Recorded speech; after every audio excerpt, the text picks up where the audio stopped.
তিশা আবারও চলে এসেছে তার বাবার বাসায়।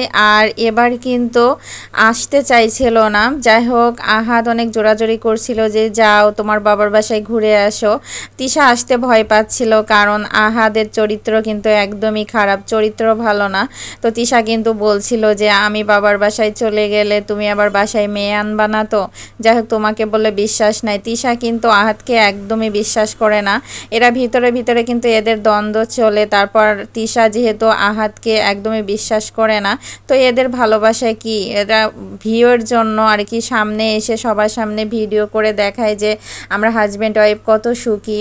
আখিকে দেখায় দেখায় আর কি ভিডিও বানায়, আখিকে বোঝায় যে আমরা তিশা আহাদের সাথে কত ভালো আছে, কত সুখে আছে। অথচ তাদের ভিতরে ভিতরে কিন্তু তিশার ভিতরে কিন্তু অনেক মন খারাপ হয়ে থাকে, কারণ আহাদের কারণে। আহাদের চরিত্র এতটাই খারাপ যে একটার পর একটা সে এর আগে বিয়ে করতে চাচ্ছিল। যাক, দুদিন আগেও বিয়ে নিয়ে কাণ্ড ঘটেছে, তুমুল কাণ্ড। আর আখি যেহেতু খুব ভালোভাবেই বুঝতে পেরেছে যে আহাদের চরিত্র অনেক বেশি খারাপ, আর সব কিছু বুঝতে পেরেই কিন্তু চলে এসেছে আখি। আহাদ তিশা যতই উপরে উপরে ভিডিও করুক না কেন, যে ভিডিওতে দেখায় যে আমরা হাজব্যান্ড ওয়াইফ কত ভালো, কত ভালোবাসি একজন আরেকজনকে, আসলে এই সমস্ত কিছু আখিকে জ্বলানোর জন্য এবং আখিকে রাগানোর জন্যই করে থাকে। কিন্তু আখি কিন্তু একদমই জ্বলে না, কারণ আখির পরিবেশ গুছিয়ে নিয়েছে, সে তার মতো আছে বাচ্চাকে নিয়ে। আর আখি কিন্তু এখন লাখ টাকার ফ্ল্যাটে উঠেছে, লাখ টাকার জিনিসপত্র কিনছে, ফার্নিচার। যে তিশা বলেছিল যে আখি তুই বস্তির মেয়ে, তুই গার্মেন্টসে চাকরি করে খাবি, তারপর তুই কোনোদিনও অনেক উন্নতি করতে পারবি না। যাই হোক, আজকে তিশার কথা মিথ্যা প্রমাণিত হলো, আখি অনেক উপরে উঠে গেছে। এদিকে ভেবলি কি করছে, ভেবলি তো এই যে ট্যাটু লাগানোর জন্য চলে এসেছে ট্যাটু অফিসে। আর এই যে ট্যাটু অফিসের যে লোকটা আর কি তাকে আর কি স্কিন কেয়ার করে দিচ্ছে, যে ট্যাটু লাগাতে চাচ্ছে ভেবলি, বাচ্চা পেটে করে নিয়ে। আসলে কি বলবে, এদের লজ্জা শরম নাই।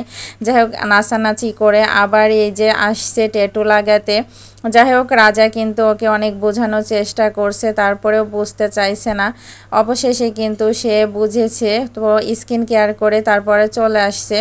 তো যেখানে ট্যাটু লাগাতে গিয়েছে ওইখানের ওই লোকটা আর কি, ওই ভাইয়াটাও আর কি ট্যাটু লাগিয়েছে সমস্ত শরীরে। যাই হোক, ওনার ভিডিওগুলো দেখলে এখন কিন্তু বুঝতে পারবেন। তো আমিও কিন্তু ওনার ভিডিও দেখে প্রথমে অবাক হয়ে গিয়েছি যে আসলে এরা কি মুসলিম নাকি হিন্দু নাকি খ্রিস্টান। যাই হোক, মুসলিম হলে তো এই যে সমস্ত গায়ে আর কি ট্যাটু লাগানো দেখতে কিন্তু একদম বিশ্রী লাগছে। যারা গায়ে ট্যাটু লাগায় এদেরকে কিন্তু একদমই বিশ্রী লাগে, একদম ভালো লাগে না।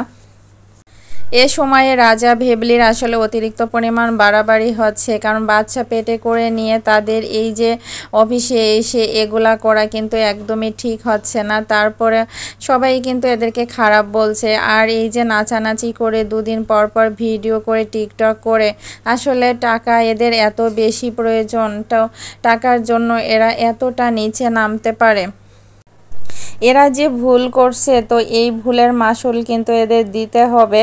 তো এরকমভাবে যদি চলতেই থাকে তাহলে কিন্তু একটা অ্যাক্সিডেন্ট খুব তাড়াতাড়ি ঘটে যেতে পারে, কারণ এরা কিন্তু স্বাভাবিকভাবে থাকে না। কারণ স্বাভাবিকভাবে থাকলে কখনো এইভাবে দৌড়াদৌড়ি, এখানে সেখানে নাচানাচি, তারপর এই যে এ অফিসে সে অফিসে, আবার এই যে আসছে ট্যাটু লাগাতে। তো রাজা কিন্তু অনেক বোঝানোর চেষ্টা করেছে, তারপর অবশেষে এই যে সে স্কিনের আর কি কেয়ার নিচ্ছে।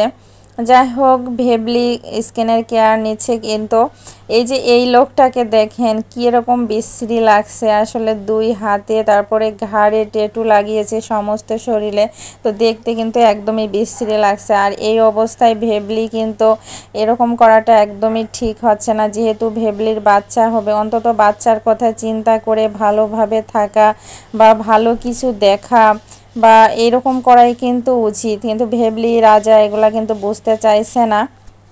ভেবলির দেখা দেখি এই যে নিশিও কিন্তু সে স্কিনের আর কি কেয়ার করার জন্য চলে এসেছে। সে নাকি ইউটিউব চ্যানেল দেখে তারপর এই যে এই লোকের এখানে আসছে আর কি স্কিনের কেয়ার করতে।